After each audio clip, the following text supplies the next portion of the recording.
fuck is up, everybody? Welcome back to DFW Metal Mayhem, the most brutal podcast in the Metroplex. I know the wall looks different. I am moving the podcast back to the original room.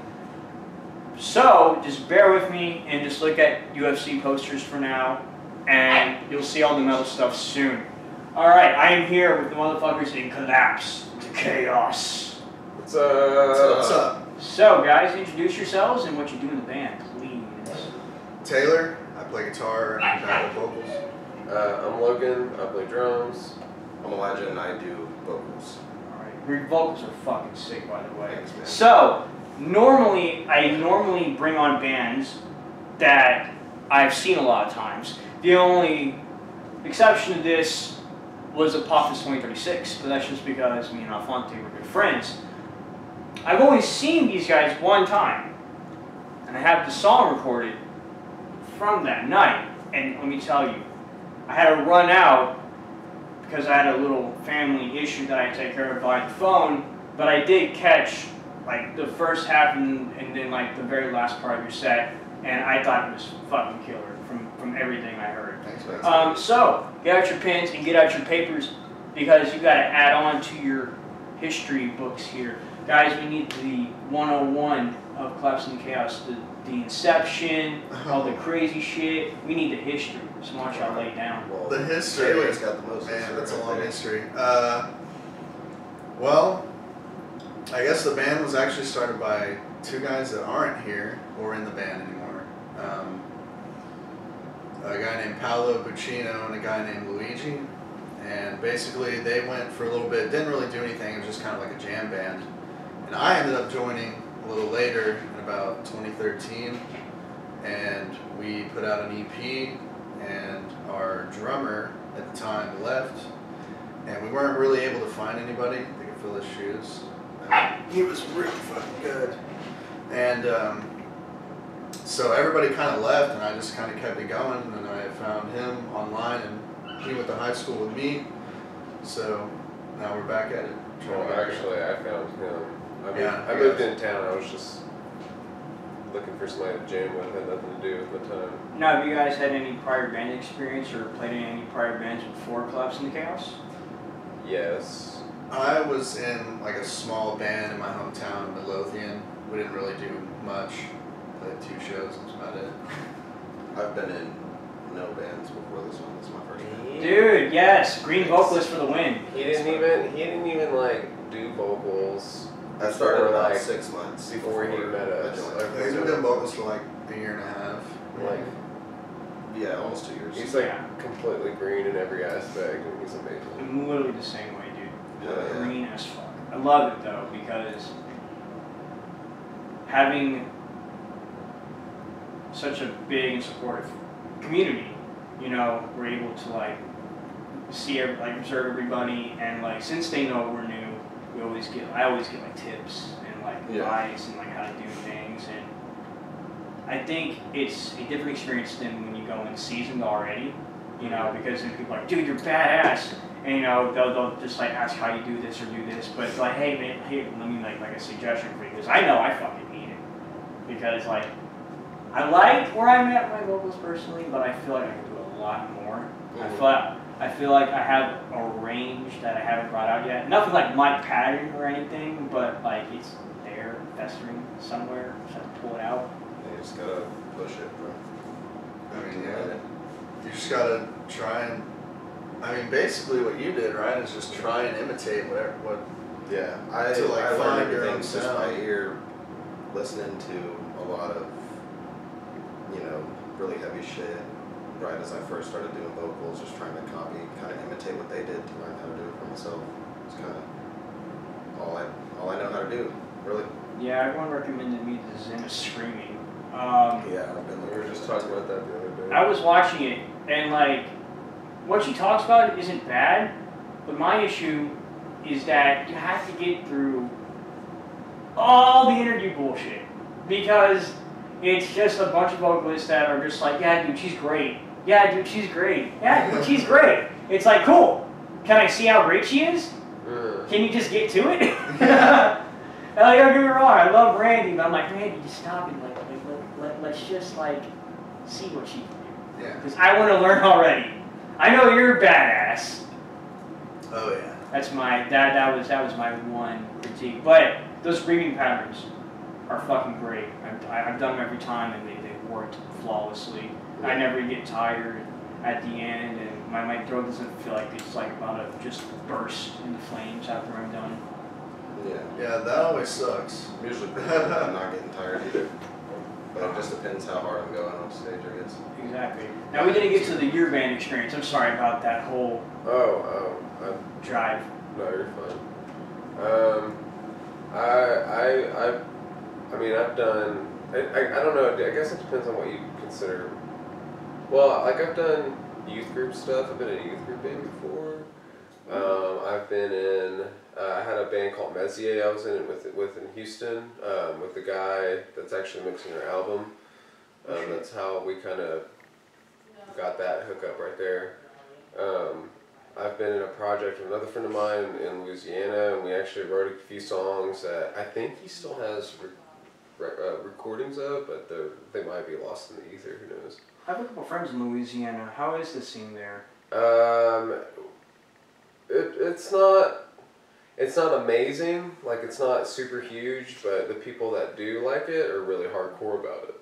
Yeah. Like the fans that there are good quality. It's quality over quantity. Yeah, sure. Exactly. Over I would here. say that's metal in general, really, right? Well, yeah. Well, I mean, Dallas is a big scene, for example. You know, we have a lot of bands here. I mean, to the point where, like, it's like, hey, you gonna go to the show Saturday? Yeah, dude, I'll be at Reno's. I wasn't talking about Reno's. I was talking about the Rail Club. You know, it's like, oh shit, there's a show there too. You know, I remember. Everywhere, man. God, yeah, and you know, I was actually talking about that the other day. I think that's the biggest curse and blessing we have in the scene is that our scene is so big and is filled with so much talent that one of the minor things, if you're a big fan of like most of these bands, is that you have to like choose. Like, fuck, do I go to this show? Do I go to this show? You know, I remember exactly. I was gonna go to the Horror of Bethlehem, I believe, was at the Rail in July, and I believe they're from Austin or Houston. And it was like them and Asylum and Demon Seed and, you know, just all the bad, brutal bands like Cesspool Corruption was playing too. But it sucked because that night, Skull Archer was playing with Gruesome Fate, Embalmed, Interment. Gruesome Fate, man. And fucking Empty Shell. Because, you know, and it was Embalmed's first time playing since like last year, and who knows when they'll ever play again. Yeah. And like, there's like so many people that like, I can't choose. And I'm like, well, I kind of have no choice but to promote mine. But believe me, if I didn't have this show, I'd probably be in Fort Worth. Yeah. But there's a show every weekend, it seems, nowadays. It's nice, I mean. No, it's not a bad setup. There needs to be more shows. There needs to be a bigger scene. And I feel like a lot of bands right now are trying to kind of create this like brotherhood throughout other bands to help support each other and make that scene bigger and bring in more bands that are looking for help like that. Yeah. You know, I think that's pretty cool. I've talked to a few different bands like Ludus and Crop Dust, Cam's band. Yeah. The Human Experiment. Yeah. They're big about that kind of stuff too. Like, so it's people out there trying to, you know, make it bigger than what it already is for sure. And it's because of people like that it's doing well or better. Oh yeah, I know for example, Silver Tongue Devil has made a couple of friends of the bands in Oklahoma like Malicide and Oberon, Serum Disease. Well, Serum Disease is actually more like down with the TXDM bands. So you know, you go out other places, you do shows with these bands that live in these other places, and then you know like, oh dude, you kick ass. Y'all need to come up here more often. It's like, oh shit, y'all were good too. Why don't y'all come down here? Yeah, you know what's funny is that, you know, do you know Revocation? Yes. Gods. But I'm sorry. And that's where he stops. Guys! And you're like, That's- alright. that's- I can't the episode. That's all you need to know. That's all you need to know. But Dave Davidson, he does on-tour lessons quite often, and I got one from him one time, and that was one of the things he told me that helped them is that you go somewhere and play, and then you say, hey, we can get you a show over here if you try and help us get back over here, blah, blah, blah. Kind of network that way. So, Yeah. I mean, yeah, it works. It's great. I mean, and I was asking about the Louisiana scene because I know Texas and Louisiana likes to meet at Shreveport to do shows there. Or I probably butchered the fuck out of that name. What, Shreveport? Yep. Sorry. No, you're fine. Yeah. So I know a lot of bands like to meet there, like that, like from those two states just meet there to do shows. I know. I believe Warbeast has went there a couple of times to with bands that came from Louisiana, more deep in Louisiana rather. I guess it's just like right there at the pinnacle. I know Oklahoma. We're pretty good buddies with the Oklahoma scene. With people like with the bands like Oberon and Malicide and Sinner Disease. Probably a couple others. Malicide's from Oklahoma? Yes, I believe they are. Okay. They're really fucking good. I believe they last played here when they played the TXDM Fest, which I couldn't go to that one because I was also playing a fucking show that same night. I think I was at that show. The one it was a fucking stacked card. Probably ended off the night. I believe Gruesome Fate was the band right before. Oh, no, I'm thinking of something else. Yeah. I'm thinking of that one that was at the Rail Club a few months ago, but that was like a bigger show, Cattle Decap. Yeah, that's right. But I can't even remember what that 729 show. I think that's when we played the Giant of the Mountain Return show. Yeah. It was when Giant of the Mountain came back, and I was like, I remember TXDM Fest being scheduled at like February or January, and I saw it pop up in my event feed. I'm like, fuck yeah, I hit going, and then I'm like, oh yeah, I forgot I'm about to start a band. And it's like, okay, no big deal. I highly doubt I'll ever have to play a show. Hey guys, we'll play July 29th. Fuck yeah, I did next week. Oh shit. Okay, well we're doing it anyway. Yeah. How it all unfolds anyway. So one thing I really wanted to get into, I'm pretty good about identifying like what exact genre bands can be. Which I guess that's duh, most people can, but like here in Dallas it's a little bit more tricky because a lot of people like to have like a lot of different mixes and stuff. Like you really like I don't think anyone could listen to STD once and say, well, they're this, Yeah. Or I couldn't get that with you guys either. That's Like, good. No, it's great. I love that. That's my goal. I mean, that's the only way metal's gonna grow. Yeah. Really, is innovation. Like, I mean, people are tired of the same old shit, man. I mean, I see it everywhere. I'm sorry, but Dude, it's fucking the god of tired of all the same shit. Yeah. Yeah. This guy. See, the only reason why I started a thrash band was because I felt like there wasn't enough thrash representation in the scene. I could only name like maybe like 6 or 7 bands off the top of my head that still play like regularly here that have a thrash sound to them. And so I'm just like, you know what? I think I can jump on that bandwagon. I think I can get something like there. I love TXDM. We have some of the best death metal bands I've ever heard, but man, there's a lot of them. oh yeah. There's I mean, a lot of them. oversaturation isn't always a great thing. But No, it's not. I mean, it's nice that people are passionate about it. Oh, no, that's yeah. I mean, that's a great sign. But Shit, yeah. my thing is I love thrash. That's still like my favorite, I guess, subgenre of metal. That'll always be like the nostalgic one for me, I guess. Yeah. Even though I like literally all styles of metal. But I just feel like there's so much that can be done with it that bands aren't doing. Yeah. And I don't know, I feel like there's an envelope there that can be pushed, and it started to be, around like 2008, when all the new bands were starting to get really big, like Warbringer, Havoc, Yeah. stuff like that. But then it kind of slowed down, even though Warbringer and Havoc both just put out fucking 10 out of 10 albums, in my opinion, Oh, God, this year. yeah. So, it's still going strong. So just to hop back, so I guess since I can't quite put a lid on your genre, which probably isn't even fucking relevant in all complete honesty. Yeah. Like, what are your influences? Like like certain musicians or bands that you look to and you're like, you know, that would be kind of neat to try to put in my repertoire? Well, we don't have all day, but I'll try. But it's a lot. I mean, I'd say my top 3 are Pantera, Metallica, and Revocation. And then I guess we go Death, Megadeth. Just listing it like that is great. You know. Death, Megadeth. Yeah, they gotta play together, you know? I mean, I will say Malevolent Creation, Cannibal Corpse, Periphery, August Burns Red. We'll just start getting into the real variety there. Random things. Yeah, Slipknot, everything, literally everything.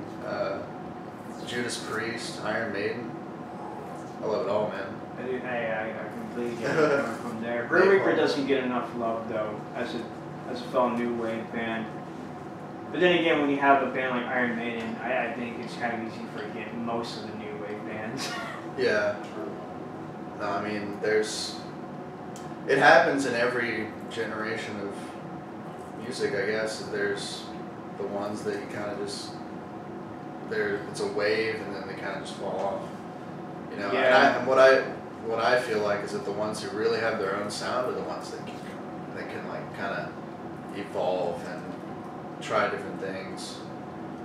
So I don't know. I think that's what we're really trying to do is just try different things, kind of bring together familiar sounds, but do it in a unique way. You know, because you're never going to be able to make just something in metal that sounds completely different than everything else. I mean, although I guess they could have said that back in the day, like, oh, how could it get any heavier? How could it get any more technical? And It does. it does, you know, so.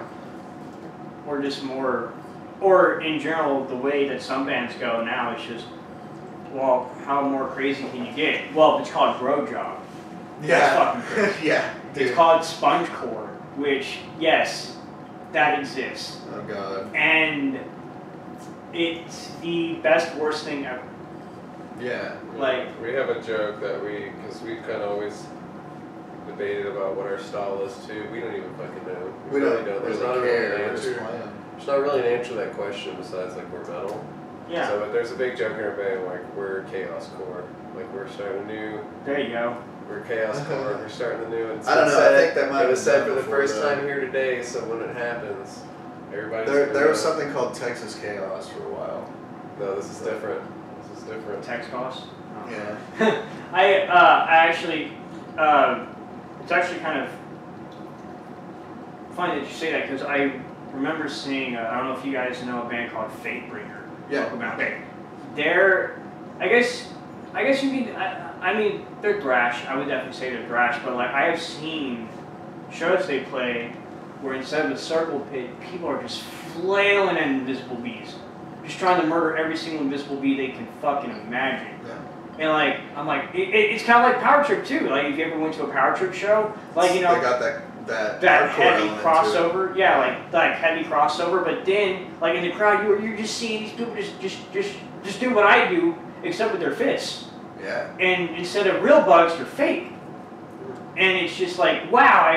I mean, I don't know where I stand on it. Like, it's cool to see. I mean, but at the same time, like, honestly, you know, if you want my opinion on it, I mean, you should try it. Because I used to be the same way.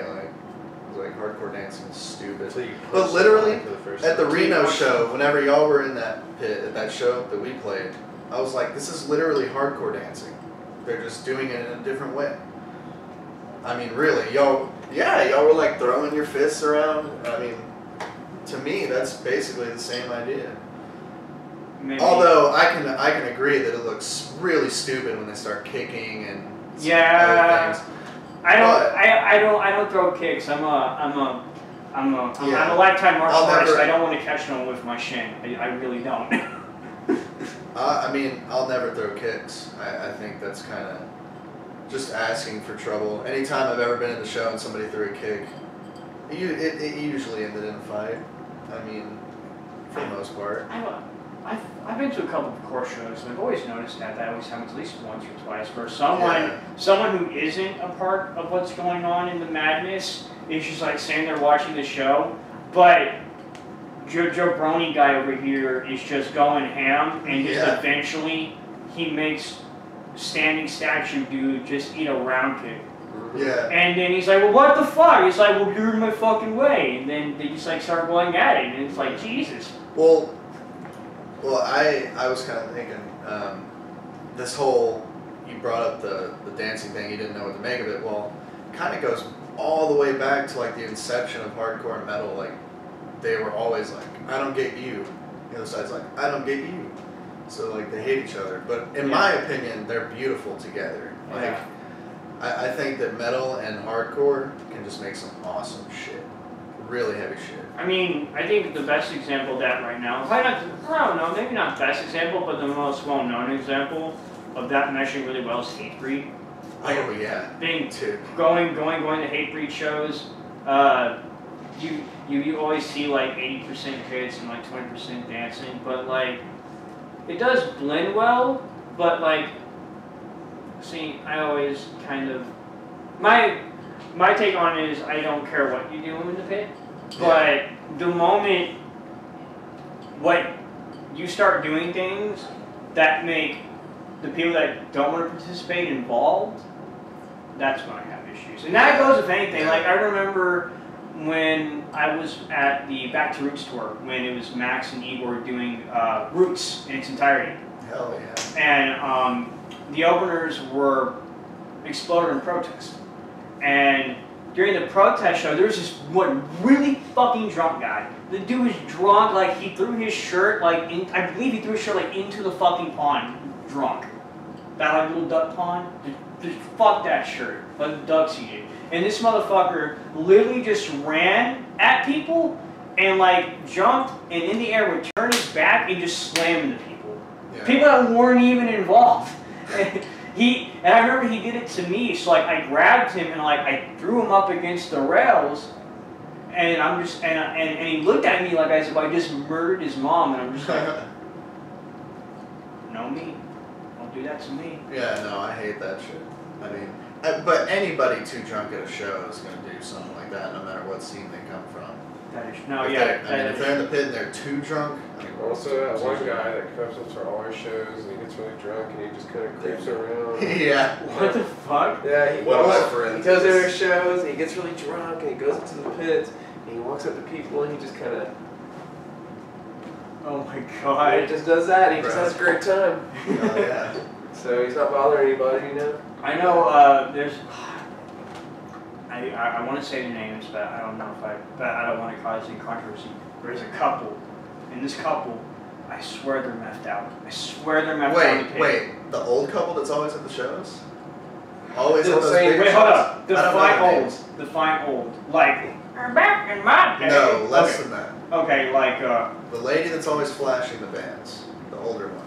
It's always at the bigger shows. That's exactly what I'm talking about. And they're always methed out, right? And Home Dude always fucking live streams pits while he's in them. I don't know how this motherfucker hasn't dropped his phone. I don't know if we're talking about the same people. Now that you bring up the well, video, I don't know if I've ever seen him. You just said Flash. And yeah, so, she's always wearing like fishnet stuff. I've never seen her wear fishnet. She's at like every show. I've seen her wear like spandex. It's her and her I don't know what her man has like a ponytail always. Right. Right, like a rat ponytail, yeah. Yeah. Oh, yeah. We are talking the same people. Okay. Yeah. I guess he just hasn't done it when you've been in the pit with him. But just always out with his phone, just like just doing all this crazy shit, and like people like busting into him and everything. I remember one time he tried to trip me, and I don't appreciate being tripped. So like I kind of just circled back and just like I felt bad because I believe I threw him into like a little girl who just didn't want to be involved, and I'm just like, oh man, Involved her. I involved her, but it was okay because I think she got into the pit like 2 songs later, and he just ravaged me. In my opinion, if you're right at the edge of the pit, you should understand. Yeah. Yeah, no, If yeah. you're near That the accidents pit can at all. happen. If you don't want to get burned, Like, don't stand next to What a I fire, hate man. is when you see that guy that's right at the edge of the pit, he's facing towards the stage, and he's protecting his girlfriend, and anybody who bumps into him, you just get super pissed. It's like, dude, you're at a metal show. Yeah. Just chill. Like, we're Your girlfriend's gonna be okay, bro. Or don't stand. maybe right she fucking would have fun if She got into the pit. yeah. Yeah. Like, Bro, yeah, like, yeah, just yeah, like, it's like yeah, teaching your kid to swim. Just you gotta try, you gotta do it. dude, yes. Like, fuck. I always try to get people introduced in the pit. You know, as a people fun. prospect, that's what that's what I feel like I have to do. It's like, hey, man, it's fun. I'll You know? never be anti-pit. That Threw will me in the never, pit at the last ever shot. happen. Yeah. Grab me, just threw me right in. That was awesome. Well, one last thing I wanted to say about the hardcore and the metal thing is that we're all angry about something. That's kind of what our music does. To me, as long as it's heavy, we're expressing this anger. It's like, why do we have to be at odds? I mean, we're both pissed, and we're playing heavy music to get that across, rather than pop music or some produced garbage. Okay, so you're saying like you're taking the less unfortunate events outside of your band, like all the less pleasant things in your life, and using that as fuel to bring into the band, right? Yeah, Is that I mean, a I fair feel like assessment? that's kind of what everybody kind of does, even subconsciously, really. Yeah. Even if they're not just going, oh, I'm pissed, I'm gonna write a song. I mean, No, yeah, you're right. I felt that way too. oh, I but- guess that's not everybody, but I just feel like. No, I believe it's a fair amount of people, especially Yeah. with our genre of music, or our style anyway. But I've always felt like I've always had to put a limit on it, because Yeah. if I bring too much, then what I could be doing is bringing personal demons in and getting people involved in my issues that shouldn't be involved in my issues. Well, I don't necessarily mean like. I guess in the hardcore scene it is more of like personal life issues, but I guess I was more meaning just things that happen in the world. Oh, like in okay. a general sense. Not saying, oh, Susie broke my heart, I'm pissed, you know. More like, Fucking bitch. yeah, more, you know, whatever issue is you're passionate about. I feel like you shouldn't be silent about something that you're passionate about or that you disagree with. I don't know. No matter what it is, that's just kind of my opinion. Always speak up. But that doesn't mean that I should have to agree with that opinion. But it's okay for you to have it. It's really sad that you have to actually say that in today's world. That it's okay to have a differing opinion. It's okay to not agree with everything your homie says. Like what fucking world have we delved in where just disagreeing with someone is like, can get you fucking sucker punched. And can I say that that is so not metal? Right? Because metal was founded on being like, oh, I think this way. I'm just, fuck it. I think this way, and I'm going to talk about that in my music, and I'm going to do it, and whatever. And now you got, I mean, I don't really see it in the metal scene as much, but I mean, just kind of saying, oh, you talk about this in your music? I'm not gonna associate with you. You're a piece of shit. I don't know. I see it sometimes, more so in the hardcore scene, because like I said, I mean, I think we can all agree that that's the more left side. Yeah. The hardcore scene for sure. Yeah, no, So- I've had a couple of colorful conversations with some people from the hardcore scene about various, like, But I mean, that's not to say that Political some issues. issues should be talked about in music. I mean, really, there is a point where you can go too far, but it gets a little. There's times where it gets isn't there a little song ridiculous. really called "Fuck Donald Trump"? It's like a rap song, and like 60% of the song is just "Fuck Donald Trump." There was a song called, you know, Stormtroopers of Death. I'm sure, right? Yeah. On that album, their only album, there's a song called "Fuck the Middle East" on that song. Oh yeah, that's right. I'm like, I go back and I look at it, I'm like, holy shit. Like, they actually got away with that. Now. Yeah. I'm like, this is a totally different Speak time. English or die. The problem with that kind of stuff for me is, though, is you express, like you're talking about, you know, certain things need to be kept out. If you do express too much of yourself and things, people take music and Yeah. shit way too seriously. They do. Like, it goes from, like you know, when the song, like, Cop Killer came out, you know. Oh yeah. Like, you know, this shit start like riots and whatnot. Yeah. And it's like, I mean, this shit's not necessary. It's a fucking song. The dude, it may be something that he is passionate about, but it's just him expressing his feelings. So it doesn't mean you need to go out and, you know, I don't know, be violent and Start cause mowing destruction cars on other people, yeah, stuff like that. You know, it's, and so like, you know, like I play music, like I'm totally opposite on the feeling side. Like I try to separate my personal life, all that stuff I want out of my music. My music is a means of escape from all that. Mm-hmm. Like it's a one moment where I'm just getting to do something I like to do, I'm getting to challenge myself, and I don't have to think about all that shit. And I find that when the more consumed I am with whatever I'm doing in my normal life, usually negative things, the more it actually affects my ability to play or how well I'm playing. That's understandable. You That's know? actually probably a really good thing. And I would rather, instead of, you know, people try to tell me, well, just channel that into your music, and it's like, no, I need that. That for me is an impurity, and that needs to be out of the channel. I guess like you're coming from, because you know, I have the Billy on stage is different from the Billy that goes to your house to kill your spiders. You know, it's also different from the Billy that goes to the dojo to train. Where do you work? I'm a pest control exterminator. Who do you work for? I work in a family-run company called APT. Okay. I thought you, because I had White Knight, and I remember having a guy come over, and I was like, for a minute, I was like, is he the same guy? Because he kind of looked like him, but... White Knight Pest Control? Yeah. Dude, that sounds cool. Do they like defend women on the internet and shit? Yeah. I'm sorry. Dude, Yeah. that always, when I hear White Knight, it always makes me think of the time that me and a couple friends went to Mayhem Fest, and back when it still existed. And I think it might have been the last year, second to last year, whatever. But we were getting out of the parking lot and there's a lot of traffic, and some guy on a motorcycle, as we were about to get out, just comes out and blocks our lane to let these other people out. My friend in the passenger seat just goes, "That White Knight motherfucker." And so every time I hear White Knight now, I'm just like, White Knight motherfucker. But, you know, have you heard of Infant Annihilator?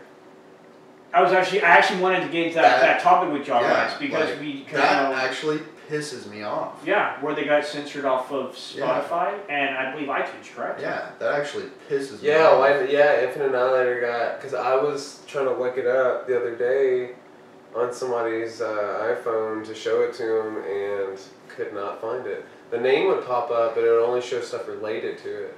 And I was like, that's weird. I haven't even checked. I didn't know about Spotify. I guess I haven't checked it out in a while, but... For being too controversial, despite the fact that you can literally find every single Cannibal Corpse album. Yeah, I was just about to say that. Like, okay, nothing gets more brutal and fucked up than Fucked by a Knife. I'm sorry. Yeah, well, I would say Necropedophile. Oh, God. Probably their craziest song. I mean, like, literally one of the album covers is a fucking weird, like, half-decayed fucking ghoul-looking human eating out, like, a fucking ripped-up corpse.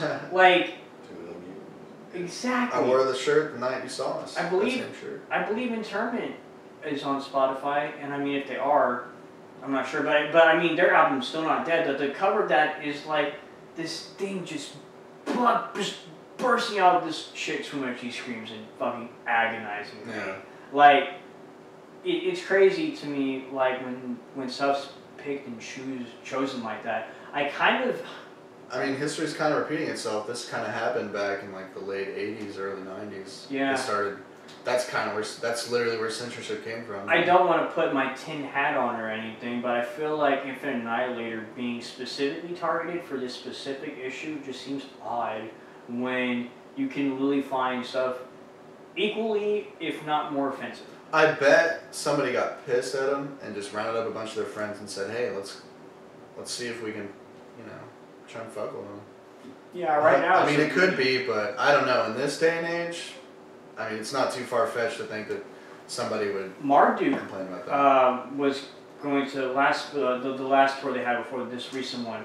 They, I believe, were blocked out in Austin. Couldn't play a show in Austin because Antifa was there, and apparently Antifa labeled them as Nazis because they sang about World War II.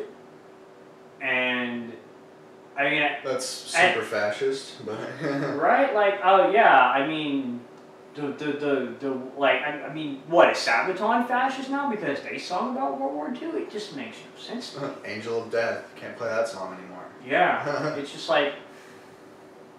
when will Complicated issues. yeah well I mean try to wish more people had your outlook on it where it's just you got to separate the music from everything else. They're just talking about history. No, I mean if there are bands that are actually deciphering and actually putting out literal messages in their songs that would incite violence and incite. Well, it's all a message. I totally it's all a agree. message. Well, I mean more along the lines of like I encourage you to do this. I encourage you to go out. Kill this person. Yeah, kill this like group. don't get me wrong. Like I have songs. That's about, all based on perception. I mean, it depends. If it speaks to you in a certain way, that can be a message to you. It doesn't have to be an intended message, in my opinion, for it to say something to somebody. People can interpret anything however they want. But I think what he's saying is that it's a little more powerful when they're just straight up saying, "Do this," rather than just talking about a period. of time. because like Soul Archer talks about on that sense of logic, you immediately have to start attacking things like Cannibal Corpse, and they may not be talking about attacking certain races, but they are talking about like straight up murder and things. And it's like, where do you? Well, no. Where do you draw that? It's a story. It's not pointing out someone specifically. Yeah, no. Like, I mean, what I'm saying is that if a band does sing about that, and then outside of that, they encourage rhetoric that goes along that line. Yeah. Well, yeah. Okay, I see. That's what I was trying to alleviate to. Which you really don't see that a lot. So because of that, I really think, people being unable to get these things apart could be potentially dangerous. But then again, that's just the overall. I honestly think you should believe and do as you wish, as long as you don't hurt somebody else. As long as you're not inciting or hurting somebody else. Like, yes, do not. I'm like a true classic liberal. It's like, motherfucker. Yes! Ah! Just do what you want, and as long as you're not causing destruction. Hey Denise, eat shit. I'm not the only one. You too, Caleb. I'm watching you. I will get the roads on you. There's Shoutouts. I remember having a conversation with a couple of people, and I told them that I was that, and they're like, "What the fuck is that?" I'm like, "Exactly." Yeah, it's what this country was founded on. That's what it is. Yeah, it's which people forget that this country was founded on basically liberalism. I mean, really, that's what it was. Yeah, like it's just been Adam Smith, John Locke variations. I mean, it's just been distorted at this point. Yes, there's a difference between a liberal and a leftist, right? Let's make that very clear. Yeah, unfortunately, most of the mainstream people don't think that because they've been conditioned to think otherwise. Now we are getting into the thing that we probably should be dealing on. This guy's giving me an up. I'm like, oh no, I'm fucking with you. I've just been listening. I can't. Once I start going, it'll never end. So I guess we covered pretty much all the fronts. Do you guys have any upcoming shows that you would like to promote? Yeah, well, we have a couple. October 29th at Diamond Gyms, we're opening up the Convalescence Tour, known as the This Is Hell Tour. The Convalescence, Wings Denied, Death Rattle. Shaping the Legacy. And Shaping the Legacy, yeah. The Convalescence sounds... Oh, shit. Well, no, actually, Crop Dust had the drop. Oh, they did? Shit. Yeah, the Convalescence sounds familiar. Were they... They were on the tour with OTEP, and they were the ones who... they got kicked, and then everybody started finding out about shady shit that OTEP was doing. Fucking bro-tip. Yeah. Dude, have you seen the bro-tip video? Yeah, I think that's where it came from, is that whole situation. God. Like, yeah, no, dude, that completely distorted view of local bands. Like, that actually triggered me. We were talking about that earlier, how they were like, local bands should just not take money. Don't that bitch know that she used to be a local band at one point too? It's not, it's funny because OTEP played like 4 shows locally, I think. And then Sharon Osbourne just happened to stumble into them, and then boom, they play Ozfest. That's what happens. She literally has no idea of the local struggle. She doesn't. Yeah, I guess. Don't get me wrong. There's definitely struggles with being a touring band. Of going out and making sure your band's all good and making sure that you guys sleep in a motel and that you eat. But like, fuck, OTEP, bitch, she don't even have to fucking have another fucking job. She makes good enough with OTEP to be good. Yeah. You know, I work about like 60 to 80 hours a week in pest control. A top doing this, which makes me no money, but I put money into this. I don't take any money from the band. The way our band is everything that the band makes on shows and merch stays in a band fund to get merch, albums, etc. Which, by the way, speaking of that, you guys, you said y'all were recording an album. Well, you said you were working with something. We already recorded it. It's a 5-song EP. Oh, so it's still being finished. Fuck yeah. Do we have an anticipated date of release? Hopefully in November sometime. That's kind of what I was hoping for. He's getting pretty close to being done, so. Yeah. Oh yeah. So, make sure you guys go out to Diamond Jim's that night for the convalescence tour. Watch these bad motherfuckers. I have a song recorded from Reno's the night that I saw y'all. It was the first song that y'all played that night. I don't remember catching the title of it. It's called HOG. That's what it's called. HOG? It's an acronym for Hordes of Genocide. Oh my god, okay. So we're like, HOG sounds kind of metal. Alright. So, let's get into what this song is about. Like, it does have like a theme or anything, or is it just like brutal destruction? It's about it's like about destroying kind of like armies that create genocides. Like that's the horde of genocide. It's just kind of a story of how it happens. Yeah. Just talking about how it's just talking in a general sense about how just destruction groups can form and get bigger and bigger. And just it's almost even can be an allusion to humanity, I guess. Which we have another song on that EP that's kind of alluding to this idea that there's a beast inside of humanity that always gets awakened, that is just waiting there, and it just causes destruction. And which is kind of true if you think about it. I mean, really, humanity's been destroying since the beginning of time, which sucks. But I don't know how we're gonna stop it. I mean, Caveman 1 kills Caveman 2 because Caveman 2 found 3 more berries than Caveman 1 and took Caveman home because of it. Yeah, I mean, it sucks. It's never gonna stop. That's the nature of things. Yeah. I mean. But it would be cool if you recorded all of it and put it on YouTube so I have something to watch when I'm drunk at 1 in the morning. Oh, yes. Yeah. This like own compilations or like street fight compilations. Yeah. Right? Like dude, like it's like a guilty pleasure of mine. Just like getting really fucked up like street fights and just like all these like people with like baggy ass pants. Kimbo Slice street fights. Oh shit, actually, you know, that's actually his street fighting is actually where Jorge Masvidal came from. He's now like a top ranked UFC welterweight. Who's like pretty much about to fight for the welterweight title. He's pretty UFC? Yeah, he's pretty close. It's the same division that all those motherfuckers are in. Robbie Lawler, Johnny Hendricks, Carlos Condit, Tyron Woodley. Fucking that dude's dope. You should be able to look him up. I mean, he was 18 at the time, but he was clean, dude. He was Kimbo Slice doing his dead. He died? Yeah. Yeah, oh yeah, he did die. He passed away shortly-ish after the Dada 5000 fight in Bellator. I believe he had heart issues. Yeah, and his son now fights in Bellator. Okay. Which he's not bad. He's still very green. He needs to work on some things, but very entertaining to watch. I mean, if you're into that kind of thing. But yeah, unfortunately, Kimbo is no more. I mean, for better or for worse, that guy kind of brought a whole wave of the fight game. Yeah. Whether it was just street fighting, though. Alright, guys, that will be the end of it. Thank you all so much for watching. This has been DFW Metal Mayhem, the most brutal podcast in the Metroplex. Next episode, girls do metal too? You damn right they do. We're going to have one next week.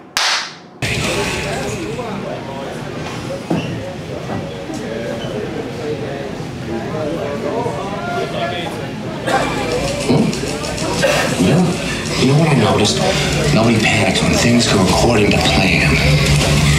Even if the plan is horrifying. If tomorrow I tell the press that like a gangbanger will get shot, or a truckload of soldiers will be blown up, nobody panics. Because it's all part of the plan. But when I say that one little old mare will die, well then everyone loses their minds. Introduce a little anarchy. Upset the established order, and everything